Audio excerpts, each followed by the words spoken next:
ठीक है, तो क्लास शुरू करते हैं। आज ऑसिलेशन का लेक्चर 6 है और ये है हमारा लास्ट लेक्चर। ठीक है, इसके बाद ऑसिलेशन हमारा कंप्लीट। एक बार छोटा सा फटाफट से रिविजन ले लेते हैं, अभी हमने क्लास में क्या पढ़ा था। ठीक है, तो बेटा हमने डिस्कस किया था स्प्रिंग को, राइट।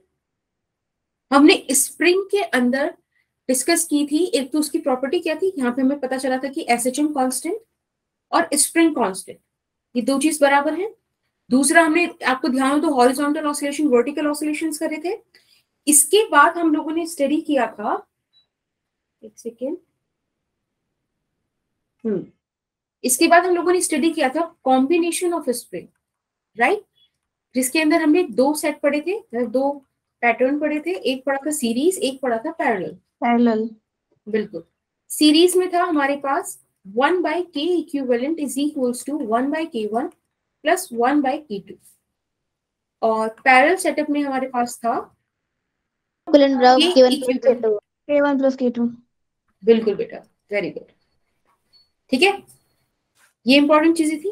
अब हम जो पढ़ेंगे वो पढ़ेंगे एप्लीकेशन ऑफ एसएचएम या एग्जांपल ऑफ एसएचएम। उसके बाद हम पढ़ेंगे free, forced and damped oscillations. ठीक है, तो वो भी हैशटैग है आज के लेक्चर का। दूसरी बात जो हमने वर्टिकल ऑसिलेशन पढ़ा था, एक बार मैं फिर से एक्सप्लेन कर रही हूँ उस चीज को, क्योंकि उसके बेसिस पे अब हम जर्नल स्टेप्स लिखेंगे। देखो हमने क्या पढ़ा था वर्टिकल ऑसिलेशन में, एक बार मेरे साथ इमेजिन करना उस स्लाइड को, कि एक स्प्रिंग है, फिक्स सपोर्ट से कनेक्टेड है। हमने क्या करा, उस स्प्रिंग के नीचे वेट को हैंग किया। अभी इनिशियली एमजी फोर्स कंसीडर नहीं करते, जस्ट हैंग किया। हमने क्या देखा, ये उसका नेचुरल पोजीशन था, इनिशियल पॉइंट था। अब जब हमने एमजी वेट उस पर लटका दिया है, तो वो एमजी वेट फोर्स लगाएगा ना, स्प्रिंग स्ट्रेच होगी ना, तो वो स्ट्रेच होकर एक इक्विलिब्रियम पॉइंट फाइंड आउट कर लेगा, जहां पर mg बराबर हो जाएगा स्प्रिंग फोर्स के, right, that is the equilibrium position. I told you, सारी कहानी कब शुरू होगी, जब आप इक्विलिब्रियम पोजीशन से ब्लॉक को डिस्प्लेस करोगे, है ना।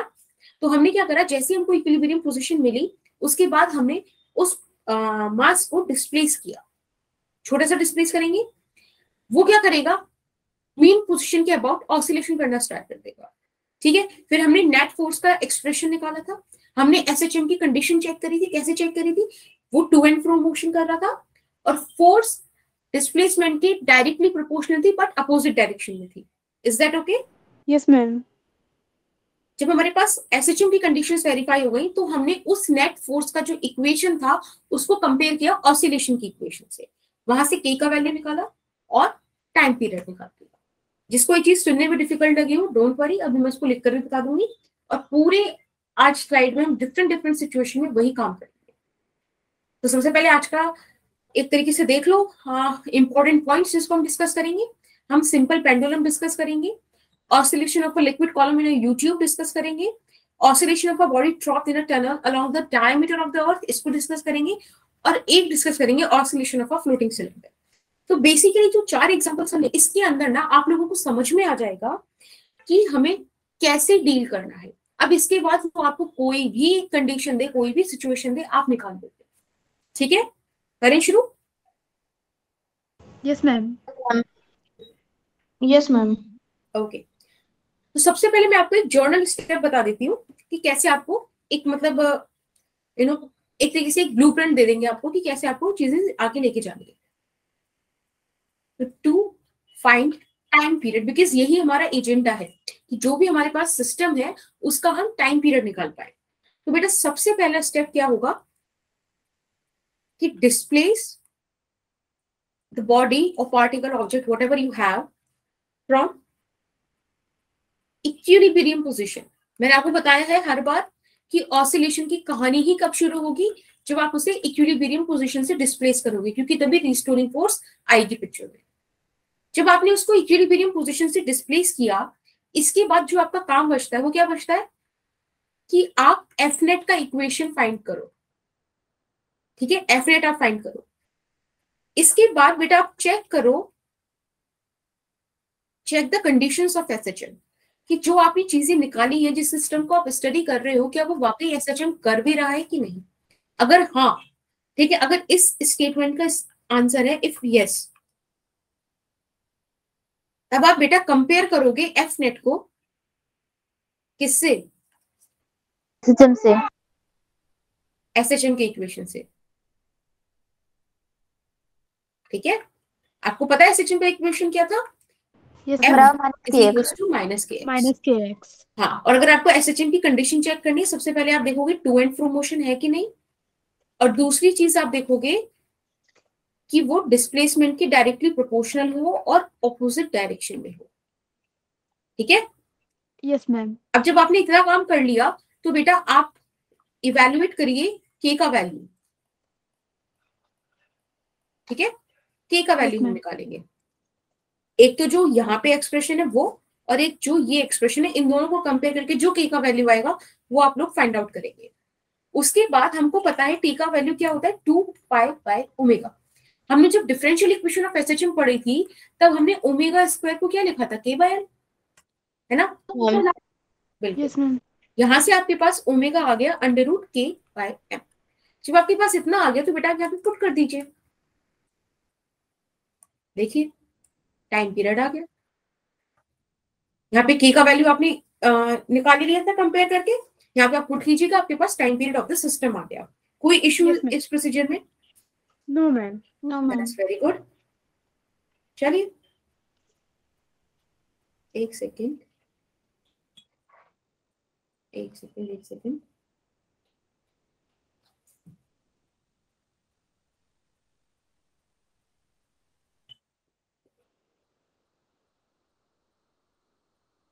अरे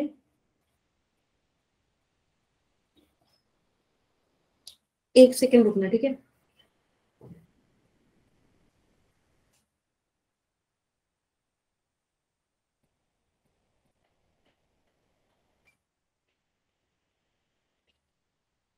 वेट अ सेकेंड।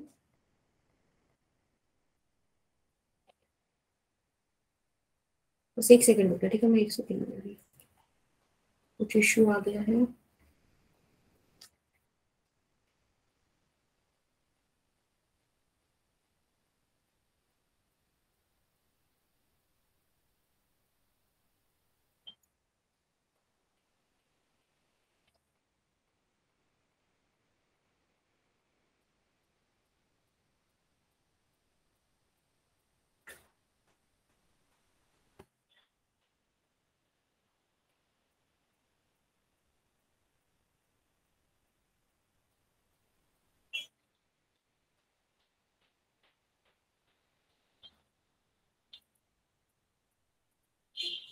हाँ ठीक है, इश्यू रिजॉल्व हो गया। अब स्टार्ट करते हैं।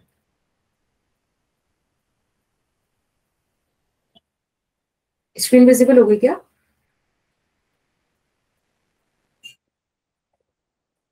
बेटा स्क्रीन विजिबल है? मैम। Yes ma'am. यस तो अब हम मैम। सिंपल पेंडुलम का केस स्टार्ट करते हैं। ठीक है, सिंपल पेंडुलम क्या है? सिंपल सा चीज, एक आइडियल सिंपल पेंडुलम। देखो आइडियल की बात करें, सबसे पहली लाइन में ही आइडियल लिखा है, यानी कि अपने पास प्रैक्टिस में होगा भी नहीं। ठीक है, उसके बाद it is consist of a point mass. अच्छा एक बात बताओ, आपने क्या देखा है सिंपल पेंडुलम? Yes ma'am. आपने प्रैक्टिकल वगैरह करे होंगे ना? No ma'am. नहीं करे?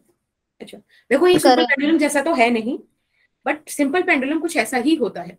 देखो यहाँ पे तो खैर ये एक किलो खेलने वाली चीज है।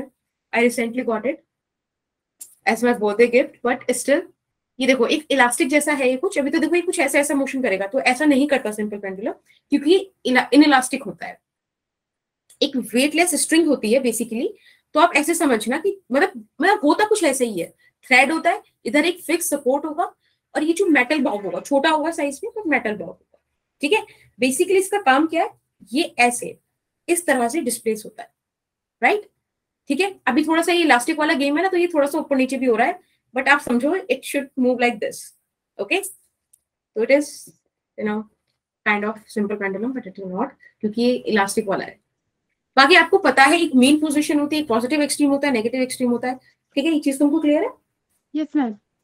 Yes ma'am. चलो अब बात करते हैं इस सिचुएशन की। देखो हुआ क्या, इस डायग्राम को बाद में देखना। एक फिक्स सपोर्ट, एक थ्रेड लटकाया, थ्रेड पर एक बॉब है। एक बात बताओ, ये जो बॉब है इसका वेट नीचे वर्क कर रहा होगा ना mg, और इसमें एक टेंशन आई होगी स्प्रिंग में, सॉरी स्ट्रिंग में, यहाँ Yes, पर ma'am. मस्त आराम से बैठे हुए हैं, इक्विलिब्रियम पोजीशन है, यानी कि T equals to mg। But हमने क्या करा, हमको मजा नहीं आता, हमको इसको डिस्प्लेस करना है। अब हमने इसको थीटा डिस्प्लेस कर दिया, समथिंग लाइक दिस। ओके, अब बेटा mg तो अब भी नीचे काम करेगा क्योंकि वो हमेशा अर्थ के सेंटर की तरफ लगता है। अब ये जो t है ये कुछ चेंज होके ऐसे आ गया होगा। Yes, ma'am. Yes, ma'am. This is theta, it is going to be mg cos theta. तो mg cos थीटा और t प्राइम ये तो आपस में बैलेंस हो गए, बट एक फैक्टर रह गया, mg sin theta. And this will work as restoring force. क्यों? क्योंकि ये मेन पोजीशन की तरफ लग रहा है, इसका टेंडेंसी क्या है, to restore the position, right. दूसरी बात देखो, थीटा इस डायरेक्शन में है और फोर्स इस डायरेक्शन में लग रहा है, तो कंडीशन समझ में आ गई क्या हमको? Yes, ma'am. Yes, ma'am. ठीक है, ओके। अब देखो Yes, यहाँ ma'am. पर जब mg sin थीटा लग रहा है, आप इस चीज को x मान लो, ये perpendicular, this is the length of pendulum, ठीक है। अब हम यहाँ पे कंडीशन लिखते हैं। देखो जो नेट फोर्स आ रही थी बेटा सिंपल पेंडुलम के केस में, वो माइनस mg sin थीटा आ रही थी। माइनस हमने क्यों लिया? क्योंकि अपोजिट डायरेक्शन है। sin थीटा का वैल्यू आप इस ट्राइंगल से निकालो, तो you will get sin theta is equals to x by l। Is that okay? Yes, ma'am. Okay, तो यहाँ पर आप नेट फोर्स का एक्सप्रेशन लिख सकते हैं बेटा, minus mg x by l। थोड़ा l गंदा बन गया, इसको थोड़ा सा सही करके लिख देते हैं इस तरह से, minus mg by l into x। अब मुझे एक बात बताओ, ये जो एक्सप्रेशन है आपके सामने, इस एक्सप्रेशन में हमें यहाँ पे टू एंड फ्रो मोशन भी दिख रहा है, और ये जो x है ये एफ नेट इसके डायरेक्टली प्रोपोर्शनल भी आ रही है, नेगेटिव भी आ रहा है, यानी कि एसएचएम हो रहा है। Yes, ma'am. Yes, ma'am.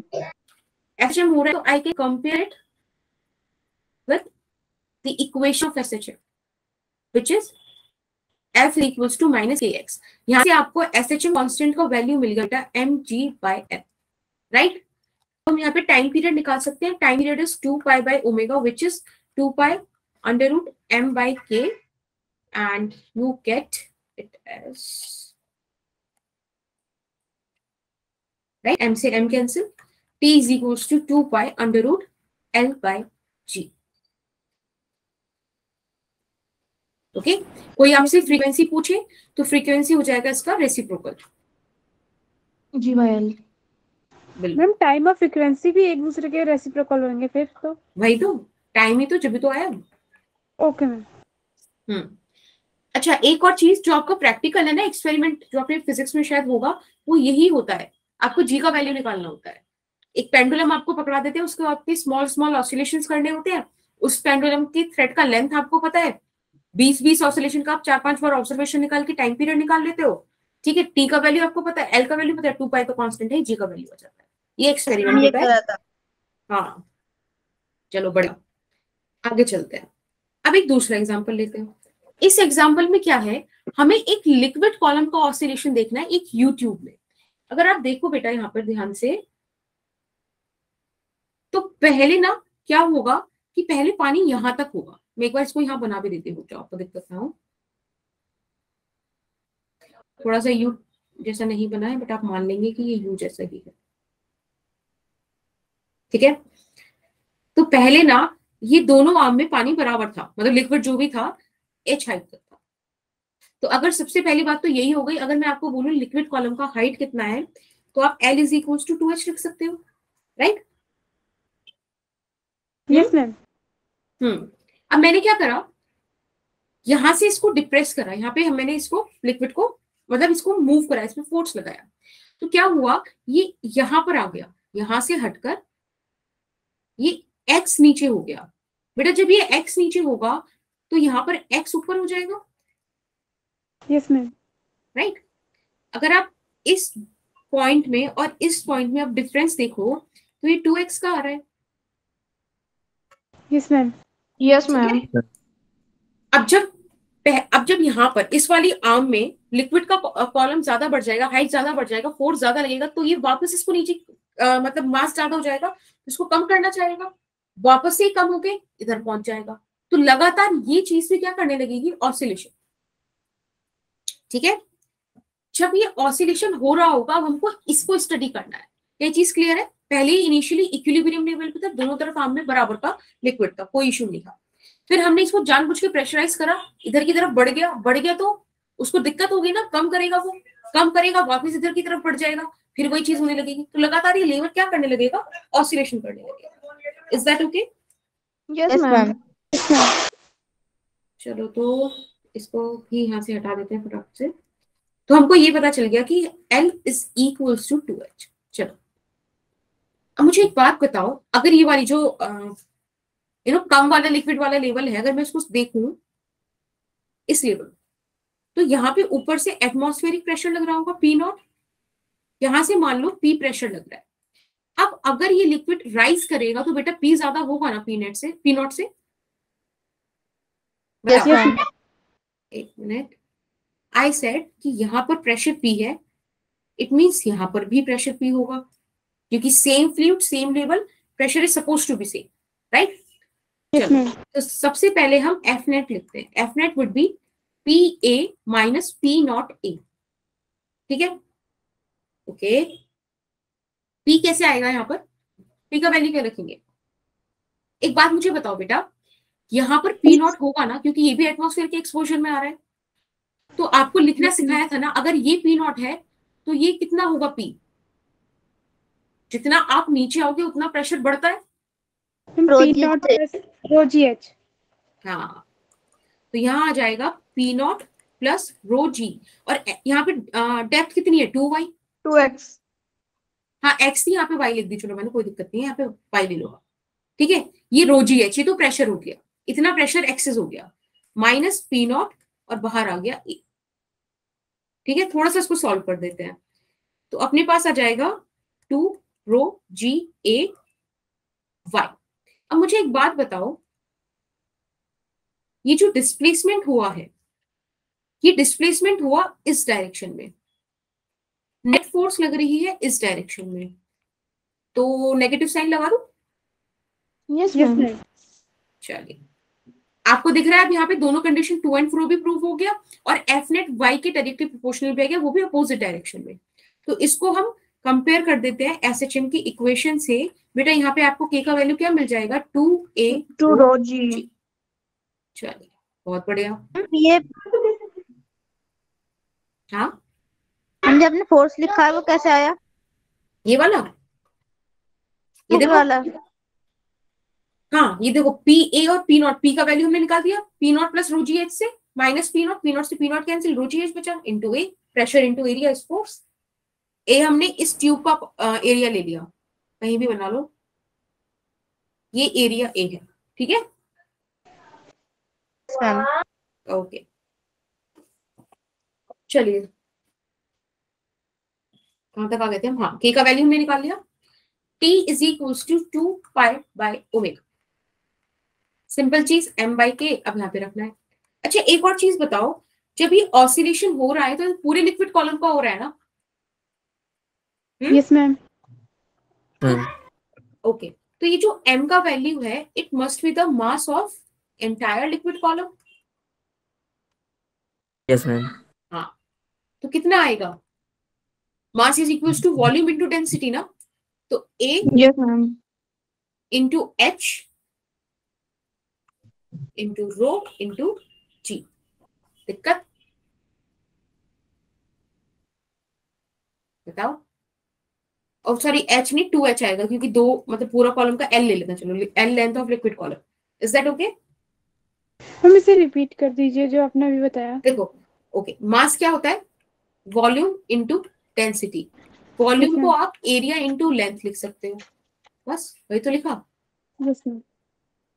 Ma'am फिर जी कहाँ से आया? हाँ, गलती से लिख दिया था, AL इंटू रो। ठीक है, यस मैम। ठीक है, चलो अब यहाँ पे लिख देते हैं AL रो। यहाँ से बचेगा क्या, बचेगा हमारे पास, बताओ?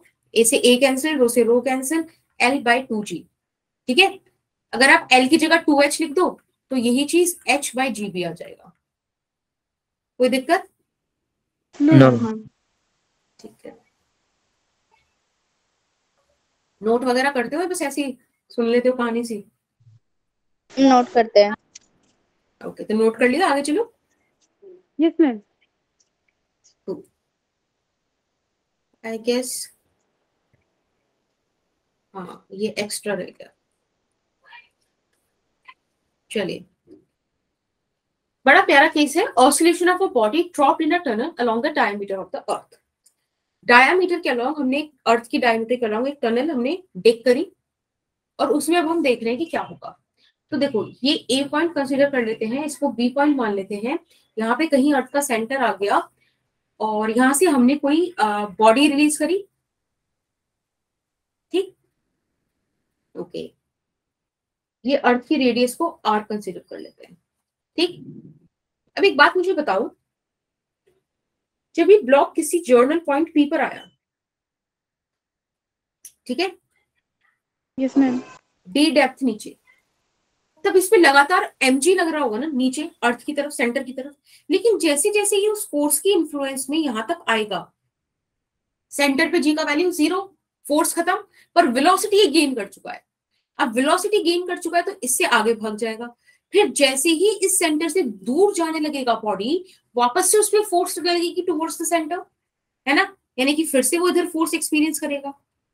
पर अब करते करते यहां तक आ गया, फिर यहाँ पे जाके उसकी वेलोसिटी 0, फिर वापस पीछे चलेगा। तो मतलब टू एंड फ्रो मूव कर रहा है ना सेंटर के अबाउट।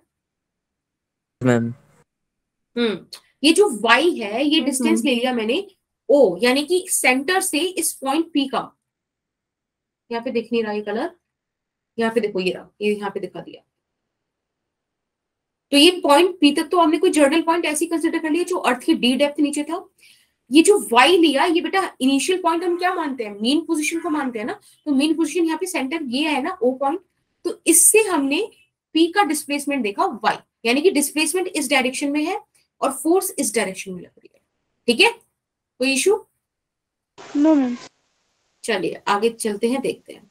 बेटा अगर आपने ग्रेविटेशन पढ़ा है तो आपको पता होगा कि जो जी का वैल्यू है वो अर्थ के सरफेस पे मैक्सिमम होता है ना। जैसे Yes, जैसे ma'am. अर्थ के नीचे जाता है तब भी वैल्यू चेंज होता है और सेंटर पे 0 हो जाता है।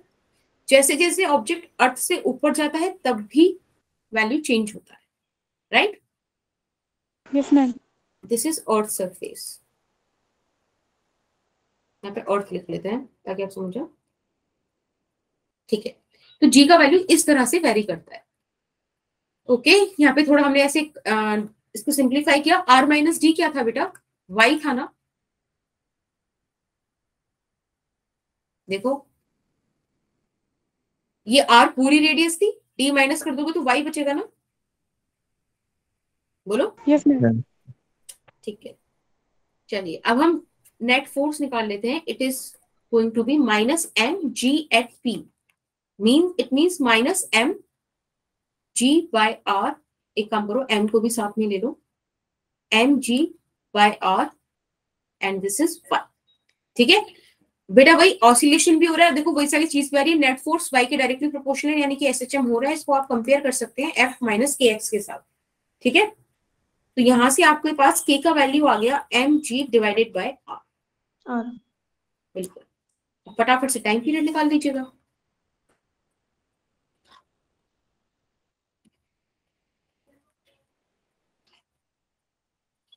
M G into R. एक बार दीजिए, एक बार क्या बेटा? जी की जो वैल्यू निकाली थी। ये ना फॉर्मूला है, ये आप जब ग्रेविटेशन पढ़ते हो तब आपको बताया जाता है कि ग्रेविटी, देखो जी का वैल्यू जो होता है ना वो हाइट के साथ, डेप्थ के साथ, अर्थ के रोटेशन के साथ, उसकी लैटिट्यूड के एंगल के साथ, सबके साथ चेंज करता है। तो किस रिलेशन से चेंज करता है, कैसे चेंज करता है, वो आप सीखते हो वहां पर। ठीक है, तो ये फाइनल एक्सप्रेशन है जो मैंने यूज करी है। ठीक है बेटा, ओके। अब आप इसको जरा सॉल्व कीजिएगा। यहाँ पर आ जाएगा 2 pi under root R by G. This is the time period. बेटा बड़ा फेमस एक्सप्रेशन है ये, ध्यान रखेंगे आप इसका, ठीक है। किसी भी क्वेश्चन में आपसे फ्रीक्वेंसी बोले तो उसका रेसिप्रोकल कर देना।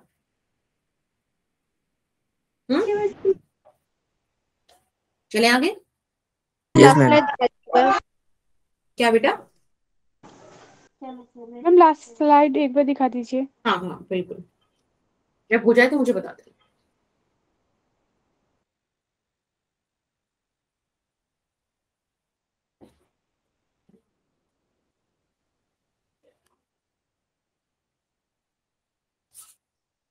काफी, तन्वी, ज्योति समझ में आ रहा है बेटा? Yes yes ma'am. Ma'am. Okay, Meenakshi आपको भी क्लियर है? संध्या? यस मैम हो गया। Okay yes ma'am. ओके, चलिए अब बड़ा प्यारा एग्जांपल पढ़ेंगे हम, oscillation of a floating cylinder. देखो एक लिक्विड है जिसकी डेंसिटी रो है, ठीक है। इधर हमारे पास एक सिलेंडर है ऐसे, हमें बोला है फ्लोटिंग सिलेंडर। फ्लोटिंग कब होती है? जब इक्विलिब्रियम पोजीशन होती है ना, नेट फोर्सेस बराबर होती है, जब तो फ्लोटिंग होती है। देखो यहाँ पे दो तरीके की फोर्सेस होंगी ना, पहले आप इसका हाइट ले लो h, और ये जो लेंथ डिप्ड है ना इसको आप ले लो h। एक बात बताओ, एक तो इसका वेट काम कर रहा होगा नीचे mg, और एक अपथ्रस्ट लग रहा होगा। अगर ये फ्लोट कर रहा है यानी कि इक्विलिब्रियम पोजीशन है, तब बेटा क्या कंडीशन होती है कि अप थ्रस्ट बराबर होगा वेट के। बोलो। Yes ma'am. Yes, ma'am. Yes ma'am. अगर ये कंडीशन है तो आपको अप थ्रस्ट का फॉर्मूला याद है क्या? अप थ्रस्ट का फॉर्मूला क्या होता था? Volume displaced by fluid into density into G is equals to M G. G से जी कैंसिल, या मत कैंसिल करो, ये आपको इक्वेशन फर्स्ट मिल गई, ठीक है। यहां से बल्कि आपको एम का वैल्यू भी मिला, फ्लूइड डिस्प्लेस्ड, बल्कि एक रुको, अभी रुको, एक मिनट रुको। वॉल्यूम ऑफ फ्लूइड डिस्प्लेस्ड कितना होगा? देखो ये जो पोर्शन डिप्ड है इसी का तो वॉल्यूम होगा यहाँ पे, भाई इतना ही तो फ्लूइड Yes, डिस्प्लेस ma'am. हुआ होगा। तो ये कितना हुआ है? Area into L into density into G. कोई दिक्कत यहाँ तक? No ma'am. This is equation first. यहां से आपको एम का वैल्यू मिला ए एल रो, ठीक है। चलो अब हमने क्या किया, हमारे को पता है कि सारी हमको कहानी कब शुरू करनी है, जब इक्विलिब्रियम पोजीशन से हम चीजों को डिस्प्लेस करेंगे। हमने इस बॉडी को डिस्प्लेस किया इक्विलिब्रियम पोजीशन से, ये ऐसे, ठीक है। वही ब्लॉक है और डिप कर दिया, ये देखो ये एक्स और हमने डिस्प्लेस कर दिया, ठीक है। अब वेट mg ही रहेगा, लेकिन इस बारी बेटा अप थ्रस्ट बढ़ जाएगा, है ना, क्योंकि इस बार फ्लूइड जो डिस्प्लेस हुआ है वो ज्यादा हुआ है, क्योंकि ज्यादा पोर्शन हमने डिप करा है। Is that okay? हाँ या ना? Yes, ma'am. तो यहां पर हमें पता है अप थ्रस्ट mg से बड़ा होगा, तो अगर मुझे नेट फोर्स निकालनी है तो वो आएगी अप थ्रस्ट माइनस mg, ठीक है। सॉल्व करते हैं बेटा। अप थ्रस्ट का वैल्यू कैसे आएगा? वॉल्यूम ऑफ फ्लूइड डिस्प्लेस्ड, कितना फ्लूइड डिस्प्लेस हुआ है, एरिया इंटू लेंथ जो डिस्प्लेस हुई है, ठीक है, ये हो गया वॉल्यूम। आगे रो इंटू जी माइनस एम जी। कोई दिक्कत क्या? हम्म, हाँ या ना? No ma'am. ओके, थोड़ा सा सिंप्लीफाई करते हैं। एक बात बताओ, इक्वेशन फर्स्ट तो ये mg के बराबर था ना, यस मैम। तो यानी कि ये तो Yes, कैंसिल हो ma'am. गया, तो जो नेट फोर्स बचा वो बचा ए रो जी रोज। और एक्स, डायरेक्टली प्रोपोर्शनल। एक बार इसकी डायरेक्शन और देख लेते हैं। एक बात बताओ, जो डिस्प्लेसमेंट है वो इस डायरेक्शन में हुआ, यस लेकिन मैम। नेट फोर्स तो हमें इस डायरेक्शन में मिल रही है ना, अब थ्रस्ट ज्यादा है mg से। बोलो, yes ma'am. Yes, ma'am. Minus लगा दूं आगे? Yes ma'am.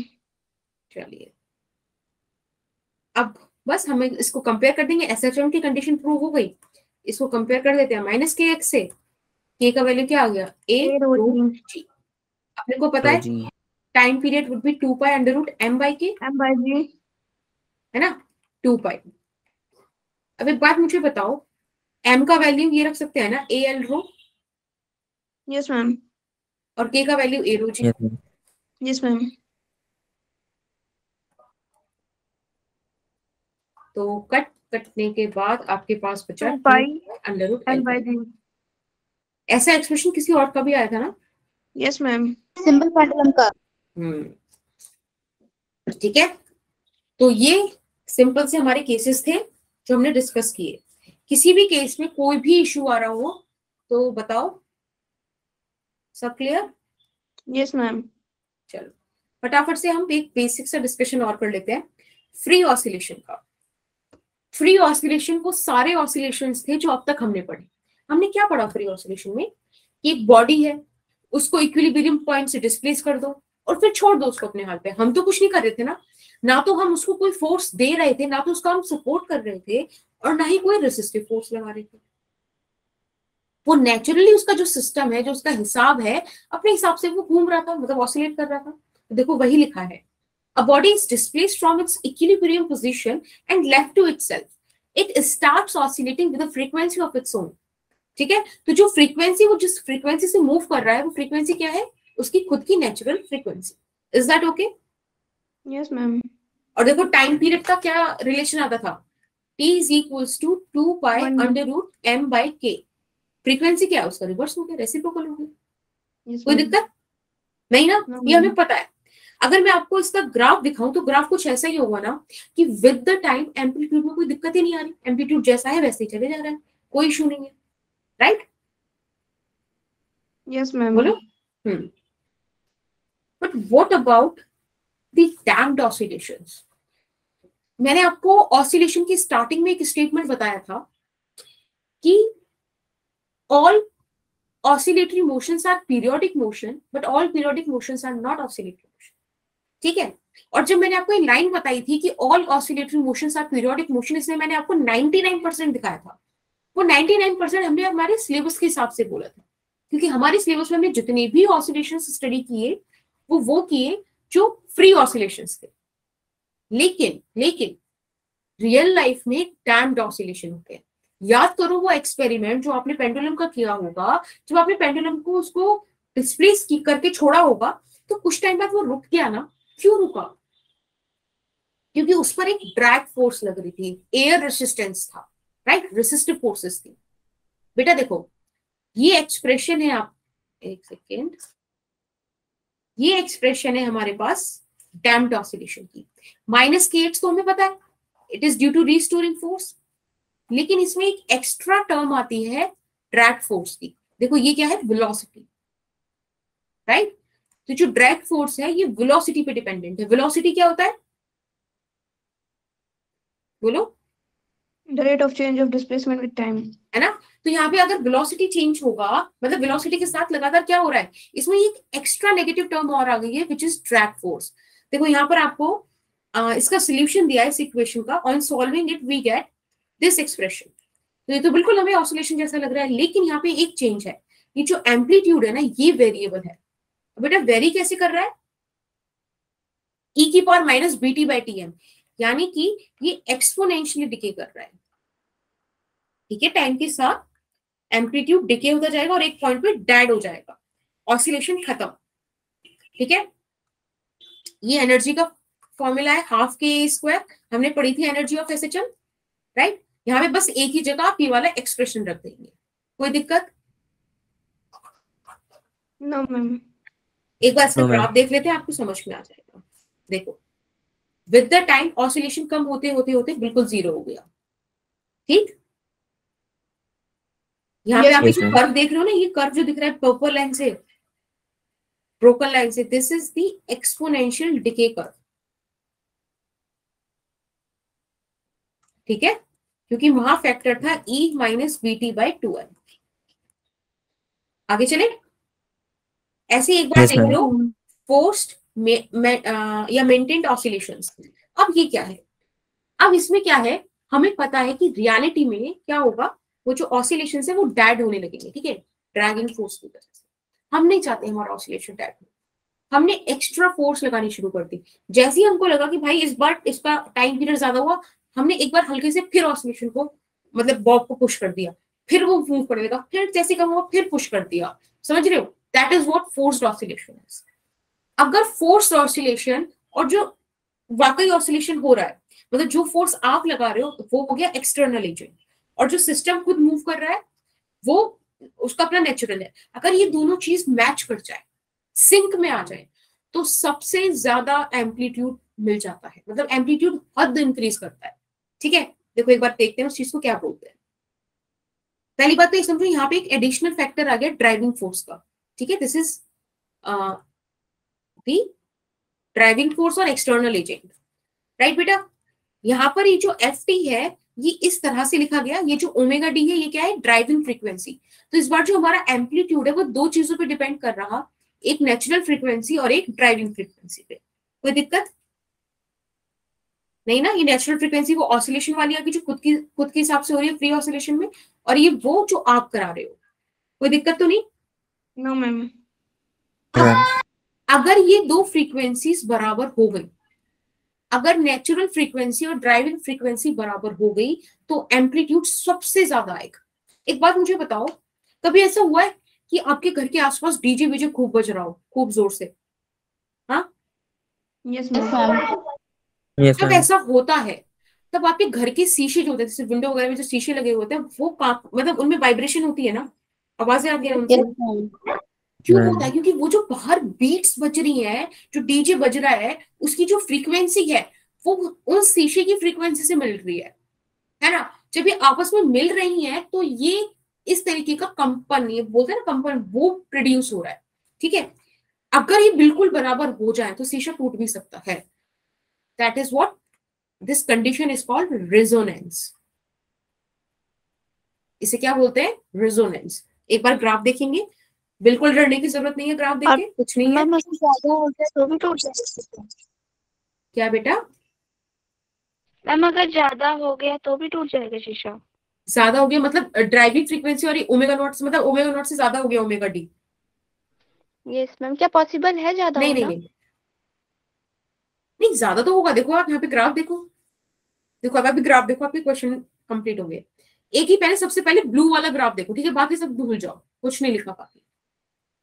एक बार आप ब्लू वाला ग्राफ देखो तो आप देखोगे कि जैसे जैसे आप फ्रीक्वेंसी चेंज कर रहे हो तो लगातार एम्पलीट्यूड बढ़ रहा है अभी, है ना। और कुछ फ्रीक्वेंसीज पे देखो घट भी रहा है, घटा भी है पहले से, समझ रहे हो, विद द टाइम। तो ये तो एम्पलीट्यूड चेंज होता रहता है, बढ़ता रहता है, घटता रहता है, लेकिन सबसे ज्यादा मैक्सिमम कब होगा? जब ओमेगा डी और ओमेगा नॉट बराबर होंगे, यानी कि रेजोनेंस होगा। ठीक है, इसके बाद दोनों ही तरफ अगर ओमेगा डी बढ़ा हुआ है तब भी और ओमेगा डी कम है तब भी ये एम्पलीट्यूड कम हो रहा है। ठीक है, सिर्फ रेजोनेंस पे ऐसा होता है। अगर डैम्पिंग फोर्सेस बहुत ज्यादा है, ड्रैगिंग फोर्स बहुत ज्यादा है, तो बेटा चाहकर भी एम्पलीट्यूड बहुत नहीं बढ़ पाएगा, तब आपको ऐसा ग्रीन जैसा कर्व देखने मिलेगा। ठीक है, और अगर कोई एक ऐसा केस है जहां ड्रैगिंग फोर्स है ही नहीं और आप रेजोनेंस ले आए, तो बेटा एम्पलीट्यूड इंफिनिटी तक जा सकता है। देखो यहाँ पर it can tends to infinity, बहुत ज्यादा एम्पलीट्यूड बढ़ जाए। ठीक है, कब? जब there is no drag force. कोई दिक्कत? No ma'am. No ma'am. Sandhya, questions clear हो गए बेटा जो भी थे? ड्राइविंग फोर्स नहीं है तो फिर रेजोनेंस कहाँ से आएगा? तो अरे अगर ड्रैगिंग फोर्स नहीं है तो यही वाला फैक्टर तो गया ना, ये दो फैक्टर तो है ही, है ना, ये भी है ये भी है। तो ओमेगा नॉट, हाँ ओमेगा नॉट यहाँ से आया है, ओमेगा डी यहाँ से आया है। ठीक है, okay ma'am okay. So thank you so much. ये हमारा पूरा ऑसिलेशन खत्म होता है। आई होप आपको ऑसिलेशन में मजा आया हो, क्योंकि हमने काफी डिटेल में और हर चीज करने की कोशिश की है, बढ़िया बढ़िया क्वेश्चंस भी किए हैं। और अभी जब इसका हम प्रैक्टिस वाली क्लास लेंगे ना, प्रैक्ट क्लास, तब उसमें बहुत बढ़िया बढ़िया क्वेश्चंस, मतलब मेरे दिमाग में ऐसा मेरे सामने है जो मैं चाहती हूँ कि आपके साथ डिस्कस करूँ, तो वो मैंने उस क्लास के लिए छोड़ दिए हैं। We will discuss it then. And अब नेक्स्ट क्लास से हम वेव्स स्टार्ट करेंगे, और ये बड़ा इंपॉर्टेंट टॉपिक है। ठीक है, तो मिलते हैं नेक्स्ट क्लास में। Okay yes ma'am.